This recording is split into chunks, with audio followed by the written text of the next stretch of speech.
passar a palavra agora aqui para o nosso diretor Carlos Alberto, fazer uma apresentação, todo mundo já conhece, mas o Carlos é economista, com doutorado pela Universidade Livre de Berlim, na Alemanha, é especialista em políticas de desenvolvimento e pequenas empresas, tendo publicado vários livros e dezenas de artigos sobre o tema em diversos países. Está no SEBRAE desde março de 2003, onde já exerceu os cargos de assessor da presidência, gerente da unidade de acesso a serviços financeiros e diretor de administração e finanças. É conselheiro da Agência Brasileira de Desenvolvimento Industrial, a BDI, da Agência Brasileira de Promoção de Exportações e Investimentos, APEX, Brasil, da Fundação Nacional da Qualidade, FNQ, e do Conselho Nacional do Turismo, CNT. É também diretor, vice-presidente da Associação Brasileira de Instituições Financeiras de Desenvolvimento, a BDE. Nós estamos falando de pequenos negócios e inclusão produtiva, e a primeira coisa que me vem à mente é que muitas vezes se fala quase que de um dilema, que eu considero um falso dilema, que é o chamado dar o peixe ou ensinar a pescar.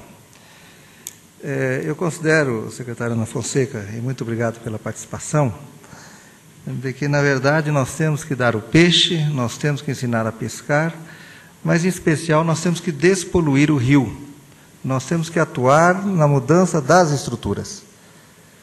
Inclusão produtiva é um processo do mercado. Inclusão produtiva acontece no mercado. Podemos estimular, nós podemos incentivar, nós podemos acelerar processos que se dão no mercado. Mas nós não podemos ir contra a racionalidade, a lógica do mercado, sob pena de nós estarmos não despoluindo o rio, não fazendo mudanças estruturais que possibilitam o desenvolvimento inclusivo, mas atrapalhando. Nós vimos hoje de manhã, o planeta chegou a 7 bilhões de habitantes, e um dos palestrantes acentuou muito que os grandes países, os países emergentes, os países que estão crescendo muito, crescem muito devido a processos amplos, massivos de inclusão produtiva, de inclusão social, de novos consumidores. O Brasil é parte, e isso possibilita que a gente esteja num processo virtuoso de crescimento de renda, de crescimento de emprego, de crescimento de consumo, mas isso é insuficiente. Nós temos entre os 190 milhões de brasileiros, 16 milhões na pobreza extrema. Nós não queremos, está aqui os nossos amigos estrangeiros, viver em um país rico que tenha pobreza extrema, porque um país rico é um país sem pobreza, e o Brasil é um país rico, ainda com muita pobreza. Então nós vamos falar um pouco de inclusão produtiva, como emprego, como desenvolvimento local e como empreendedorismo. A missão do SEBRAE esse esforço nacional de inclusão, esse esforço nacional de se transformar em um país desenvolvido, um país de fato rico, que não tenha pobreza. Eu tenho pouco tempo e eu quero ter uma agenda em 3 pontos, ela não é extensa, alguns dos senhores e das senhoras já conhecem, mas é importante que todos do sistema SEBRAE conheçam essa estratégia e participem, opinem, porque mesmo aqueles que não trabalham diretamente com o tema, estão no conjunto do sistema SEBRAE, naturalmente sempre contribuindo daquela forma tão cativante como a Luísa Trajano apresentou. Eu acho que o primeiro ponto é a inclusão produtiva via geração de emprego, e aqui nós temos os números de 2009 e 2011, 2011 projeção, o ano está se acabando. Eu coloco esses números de uma outra forma, mais fácil de entender, de que as empresas, isso é CAGED, é informação do Ministério do Trabalho, é o saldo do mercado de trabalho, demissões, admissões, o saldo líquido ao final de cada ano.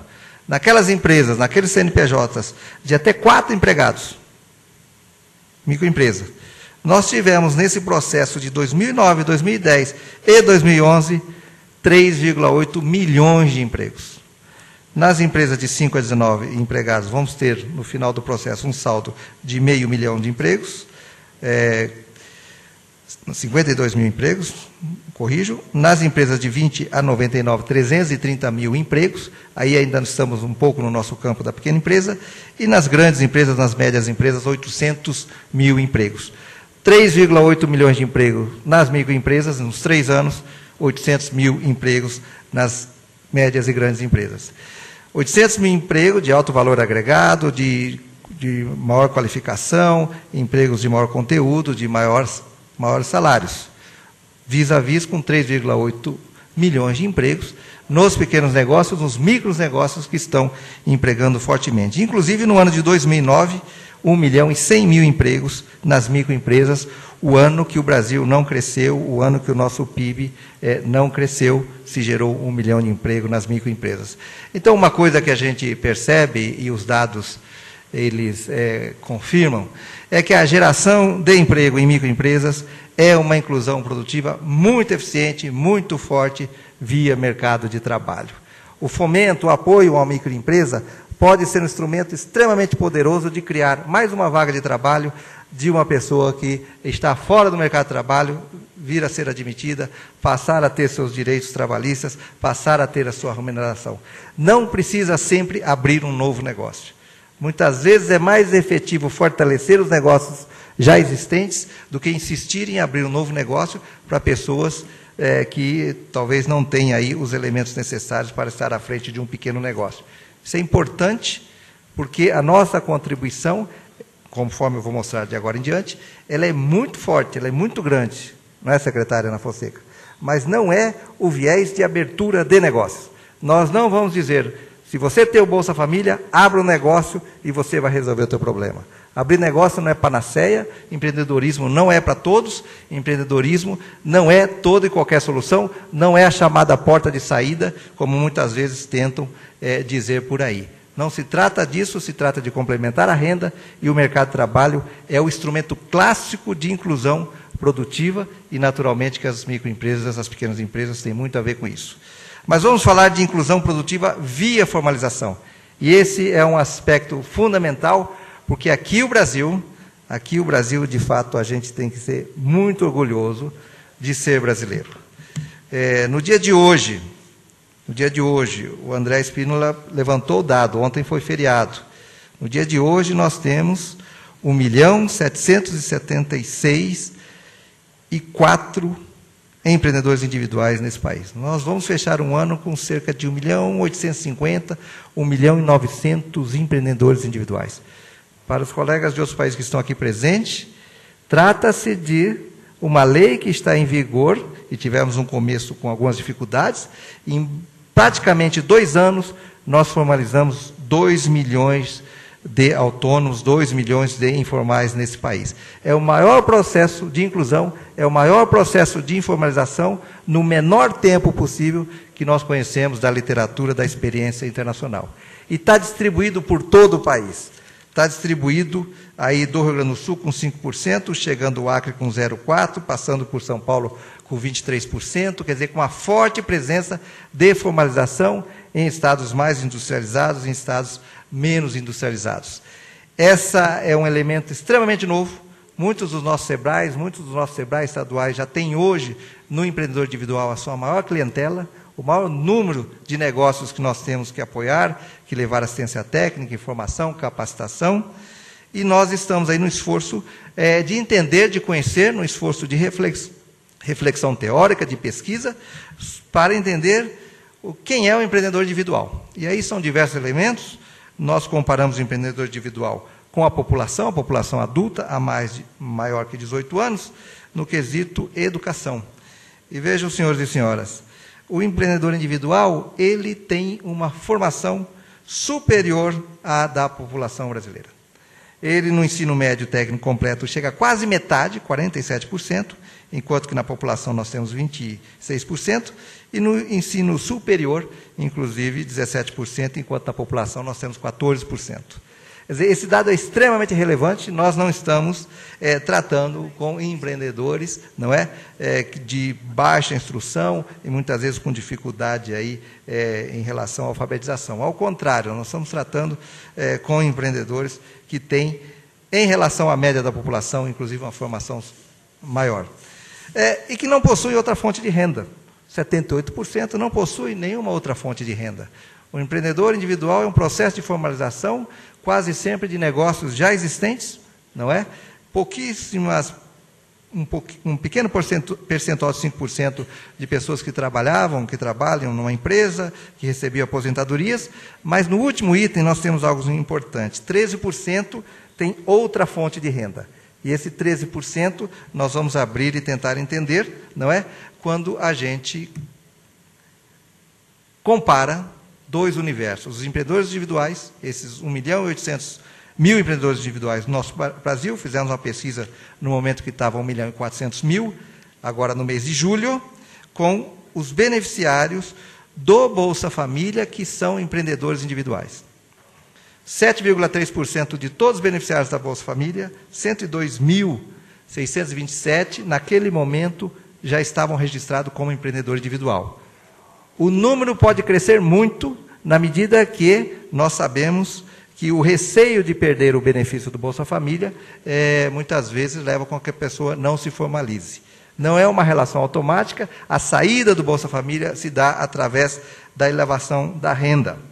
Mas aí nós cruzamos os dados e verificamos, então, por exemplo, estado por estado, e identificamos que na Bahia 16.000 empreendedores individuais recebem Bolsa Família. Em São Paulo, 12.000 e pouco, em Roraima e no Amapá, um pouco menos que 2.000, 1.000 e pouco. Esses números estão no processo georreferenciado, identificado em todo o país. Nós estamos mapeando e conseguimos hoje, com tecnologias, identificar a localização, onde eles estão. Nós estamos cruzando todos os cadastros, o cadastro da Receita Federal, da Receita do Brasil, com o cadastro do Bolsa Família. Para quê? Para levar assistência técnica ao beneficiário do Bolsa Família que deu um passo na formalidade, que deu um passo criando o seu negócio formal. Esse passo tem que valer a pena, esse passo tem que ser merecedor de um crédito por parte do SEBRAE, porque essa é a forma da inclusão produtiva, essa é a forma bastante eficiente de, inclusive, prescindir, no segundo momento, do próprio benefício do Bolsa Família. Trazemos aqui o exemplo da Bahia. Dentro do estado da Bahia, já temos os dados cruzados, e isso temos para o Brasil todo, daqueles beneficiários do Bolsa Família, esse subsídio complementar de renda, com atividade produtiva registrada em empreendedor individual. Isso está espalhado no estado, não é? E se a gente coloca um zoom maior e observa municípios, nós temos aqui como exemplo o município de Juazeiro.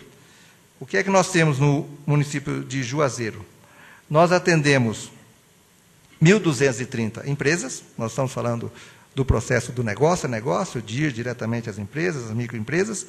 Desses, no ambiente de Juazeiro, nós temos 6.490 optantes pelo Simples, 268 recebem o Bolsa Família e, no momento desse levantamento, 53 já tinham sido visitados e já passam por um processo de orientação, de consultoria, de assessoria para melhorar o seu pequeno negócio. Então, esse exemplo de Juazeiro, isso está acontecendo em muitas cidades do Brasil afora, ele é fundamental para que a gente possa evoluir em relação a esse quadro.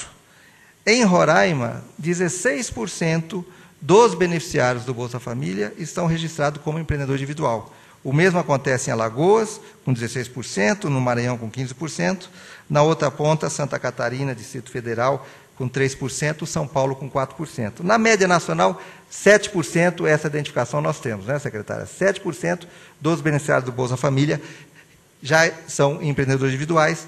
Isso tem uma variação de estado para estado, vocês percebem aí o significado disso. Em números absolutos, nós temos 553 beneficiários do Bolsa Família que são empreendedor individual, no universo de 3.380, que dá os 16%. No Distrito Federal, na outra ponta, nós temos 660, com nome e endereço. E nós vamos visitá-los e nós vamos prestar a assistência técnica. Essa é a forma da inclusão produtiva, essa é a forma da nossa contribuição, é fundamentalmente um fenômeno urbano, 92%, não é? Empreendedor individual que é beneficiário do Bolsa Família. Nós sabemos que no campo o mecanismo de fundo rural e outros também tem a sua importância muito grande, e nós estamos falando de algo bastante interessante. Enquanto que no universo de empreendedores individuais, as mulheres representam 45%, no caso do beneficiário do Bolsa Família, que que são empreendedores individuais, isso é metade, 50,2%. Né? Nós temos aqui um protagonismo, inclusive, maior das mulheres, é um pouquinho mais que a metade, não é? E quando nós verificamos, por exemplo, a idade, nós vamos perceber que o beneficiário do Bolsa Família, que é empreendedor individual, ele é mais jovem, não é? Entre 25 e 39 anos é um percentual maior do que o universo de empreendedores individuais. Então, mais mulheres e mais jovens, não é? E nós temos aqui, em relação à alfabetização, alfabetizados 96%, quer dizer, não é tema, não se trata aqui, não é, do analfabetismo, mas quando comparamos o grau de escolaridade nesses dois universos, o conjunto dos empreendedores individuais com aqueles que recebem Bolsa Família, nós temos aqui uma diferença. O beneficiário do Bolsa Família, ele tem um grau de escolaridade inferior àquele empreendedor individual que não recebe o Bolsa Família, em especial no fundamental completo e incompleto, 60% é um percentual muito grande. Mas vejam que coisa interessante, quando a gente compara o empreendedor individual, beneficiário do Bolsa Família, com a população brasileira acima de 18 anos, eles têm um grau maior de escolaridade, como acontece com o conjunto dos empreendedores individuais. Então, aqui também nós temos elementos importantes para levar a nossa informação, a nossa capacitação, e isso vai se dar cada vez mais através de tecnologias à distância, do autoatendimento, cada vez mais com mecanismos que eu vou mostrar na sequência. Quais são as atividades? Quando se compara, naturalmente, que é comércio, os empreendedores individuais 39%, quando recebe Bolsa Família 42%, serviço 31%, 36%. Quer dizer, nós não temos muita diferença aqui, construção civil 7%, 9%. Quando vamos nos setores, começa com comércio varejista, cabeleireiro, mini mercado, chega no comércio varejista de bebidas, isso já dá 43%, quando é beneficiário do Bolsa Família, e quando é empreendedor individual no seu conjunto, o quadro de distribuição é bastante similar. Então, nós estamos falando aqui de um elemento importante que não há uma diferenciação tão grande, exceto no que toca à educação formal. E aí, o dos instrumentos, dos produtos, nós, num processo forte e vigoroso de segmentação do atendimento, com canais próprios de atendimento e com segmentação de produtos, soluções, de serviços, nós temos aqui, já de início de partida, o Sebrae Individual, o SEI, com 7 soluções educacionais, não é, que começa do vender, do controlar meu dinheiro, de comprar, empreender, etc. Naturalmente, numa linguagem muito acessível, muito simples, de acordo com as possibilidades, com as necessidades desse empreendimento. Então, é controlar o dinheiro, não é cash flow, fluxo de caixa, e etc. É como controlar o bolso, é como controlar as despesas pessoais, é da empresa, etc. E isso me parece que tem sido bastante utilizado com relativo sucesso. A perna do financiamento é fundamental. O governo federal lançou o Programa Nacional de Microcrédito Crescer. Os objetivos são ambiciosos, os objetivos que, inclusive, vão até faturamento de R$120 mil. Os empreendedores individuais passaram a R$60 mil, não é? 5 mil por mês. Isso vai ampliar enormemente a quantidade de empreendedores individuais, vai estimular. O Crescer é uma forte redução do juro, valores de até R$15 mil, sai de cerca de 60% ao ano e cai para 8%, uma forte redução das taxas, não é? E os valores, as metas para os bancos públicos federais até 2013 são bastante grandes, 3,4 bilhões de reais, aí distribuído entre Banco da Amazônia, Caixa, Banco do Brasil, Banco do Nordeste, com carteira ativa de clientes, que chegaria aí a 3 bilhões de reais. O que eu falei anteriormente era a quantidade de clientes, 3,5 milhões de clientes, 3 bilhões de reais. Nós sabemos as dificuldades, nós sabemos como é que o mercado financeiro funciona, mas realmente essa é uma perna importante de toda a estratégia que cabe ao Sebrae ajudar, apoiar, estimular, criticar onde não está funcionando, porque nós não financiamos, o Sebrae não concede empréstimos. Bom, inclusão produtiva via formalização, e esse é um aspecto importante que a gente tem refletido, os próximos passos, nós recém concluímos, estamos concluindo o nosso planejamento plurianual, alguns itens que são consenso no sistema, tiramos. Primeiro é manter e ampliar o esforço de formalização. Esse ano estamos muito acima da meta, a meta do ano que vem são mais 750 mil, não é? Nós temos sido surpreendidos, todos os dias, em média, se formaliza 3 mil brasileiros, 3 mil autônomos, isso é um processo muito virtuoso. Naturalmente que, além de ampliar a formalização, nós temos que promover a sustentabilidade e apoiar o crescimento desses empreendedores, com capacitação, com acesso a mercado, com crédito, quer dizer, tem que valer a pena, tem que refletir na estabilização e até no crescimento desse micronegócio, o processo de formalização. Terceiro grande desafio, tem que simplificar e desburocratizar licenças e alvarás para as atividades dos empreendedores individuais. Nós sabemos que isso se dá no âmbito municipal, nós temos um desafio enorme da implementação da Lei Geral Municipal, nós temos muita dificuldade aqui, eu creio que é uma grande agenda difícil que nós temos que enfrentar. Finalmente, nós temos que criar canais de comunicação e atendimento adequados ao segmento. Aqui se trata de uma figura nova, aqui tem as suas próprias características, muito do que a gente tem não serve, precisa ser adaptado, customizado, né? E estimular incentivar o associativismo no segmento. Esse elemento é fundamental, é um segmento disperso, é um segmento atomizado, sem experiência associativa, sem lobbies, sem organizações, com muita dificuldade, e nós temos que estimular, porque isso é importante, é um dos momentos fundamentais no próprio crescimento das pequenas empresas. Finalmente, o último item, e aí nós falamos do aspecto do território, do territorial. E o território aqui, não é, André, se casa muito com inclusão produtiva e territórios de baixo desenvolvimento humano, de baixo IDH.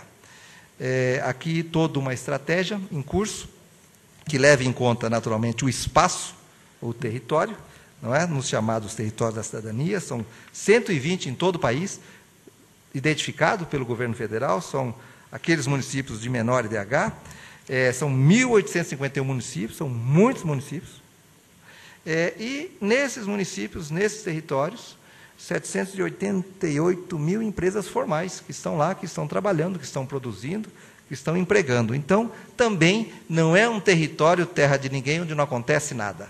É um território de baixo dinamismo econômico, mas com atividade econômica, naturalmente. Ele está espalhado por todo o Brasil, todos os estados, alguns estados com 3, com 4, outros estados com diversos, não é? E esse mapa todo, nós estamos avançando para levar nosso atendimento. Nós vamos ao território da cidadania, nós vamos levar o SEBRAE para fazer atendimento em loco. O foco é o empreendedor individual, são as microempresas, são os produtores rurais, nas áreas urbanas e rurais, aí se mistura muito o ambiente urbano e rural, e implementar a Lei Geral Municipal. Implementar a Lei Geral Municipal, a Lei das Micro e Pequenas Empresas, naquele ambiente mais difícil que é o do município muito pequeno. Nessas atividades nós vamos focar muito na formalização e vamos focar também em medidas de dinamização do ambiente econômico, por exemplo, através das compras governamentais, por exemplo, através de fixação da renda, dos próprios mecanismos de transferência de renda, além do Bolsa Família, também a aposentadoria, o fundo de participação dos municípios, todo o recurso que chega no município ser utilizado como poder de compra para dinamizar a economia local, para que não haja esse êxodo permanente de recursos, de pessoas, de capital. Atendimento individual, atendimento coletivo setorial, o ambiente de negócios, o agente de desenvolvimento, já falei sobre isso, as metas são ambiciosas, de 3 anos, 700 mil clientes atendidos, 425 mil empresas já existentes, muita formalização, 150 mil formalização, 150 mil produtores rurais, 555 municípios com a Lei Geral implementada, não só aprovada, 1.800 agentes de desenvolvimento, quer dizer, uma agenda extremamente ambiciosa, por quê? Porque aí está um foco duro da pobreza, está uma dificuldade grande de chegar, do Estado brasileiro de chegar, da economia chegar, da sociedade chegar, e nós precisamos ir. Essa é a última fronteira do SEBRAE, a última fronteira física do SEBRAE, nós vamos ir onde nós não estamos presentes. Essa fronteira no território nós vamos alcançar, e, finalmente, nós sabemos que uma parte também significativa de beneficiários do Bolsa Família, que são empreendedores individuais, estão concentrados em grandes cidades. Territórios da cidadania é no interior, é nos rincões, nos grotões. Nas grandes cidades, por exemplo, Salvador da Bahia, 4.750 empreendedores individuais da capital da Bahia, 4,6% são beneficiários do Bolsa Família, na cidade de Salvador. Isso passa por Rio de Janeiro, São Paulo, chegando lá a Nova Iguaçu, Belém, Belo Horizonte, Jaboatão dos Guararapes, Manaus, Brasília, 660 aqui em Brasília. Então nós temos que ter uma abordagem, uma estratégia também para, dentro das grandes cidades, das grandes metrópoles, como é que nós podemos atuar com inclusão produtiva. E isso é uma abordagem diferenciada dos territórios da cidadania. Nós podemos aprender muito com os territórios da cidadania, mas o ambiente, o espaço geográfico é bastante diferenciado. Nós temos nesse momento, já desde o ano passado, com relativo sucesso, acontecendo uma experiência no Rio de Janeiro, que estamos fomentando, acompanhando, aprendendo, para que isso possa se expandir para todo o Brasil, que possa ir para Belém, Recife, Porto Alegre e por aí vai. Que são as ações nas chamadas comunidades pacificadas. Nós vimos na televisão Rocinha esses dias, e o SEBRAE vai junto com o poder público local, junto com as associações de moradores, e leva todo o seu gama de produtos e serviços de atendimento lá onde muitas vezes o próprio Estado Nacional não chegava. Passa por alianças com as lideranças locais, por palestra, por sensibilização. No Rio de Janeiro, criaram um nome bacana, empresa bacana, né? Um nome bacana, fizeram mutirões de formalização, formaliza, presta assistência técnica, isso tudo no âmbito do negócio a negócio e com resultados muito palpáveis. Cidade de Deus, já 440 atendidos, 220 formalizados. Esses dados, inclusive, são defasados, são de 2 meses atrás, isso melhorou. Borel, Cantagalo, Providência, Complexo do Alemão, os brasileiros todos conhecem, já ouviram falar desses territórios. Então, nós estamos lá também nessa situação de dificuldade nas grandes cidades, porque aí se concentra também muita pobreza num país tão rico como o nosso. Bom, conclusões, o que nós podemos, aí um pouco de lições aprendidas, olhando o futuro, olhando os próximos anos. A primeira, que é fundamental, e que não depende do SEBRAE, é um contexto maior, é que o crescimento econômico com distribuição de renda fortalece os pequenos negócios e isso possibilita a criação de milhões de empregos. É a macroeconomia, é a estabilidade, com crescimento, com distribuição de renda, que fortalece pequenos negócios e cria milhões de empregos. É algo que hoje de manhã nós tivemos bastante informação sobre isso.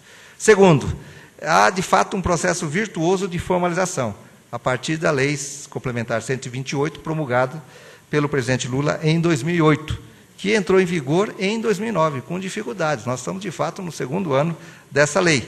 Ela melhora o ambiente de negócio e possibilita uma inclusão produtiva massiva, inclusive dos beneficiários do Bolsa Família.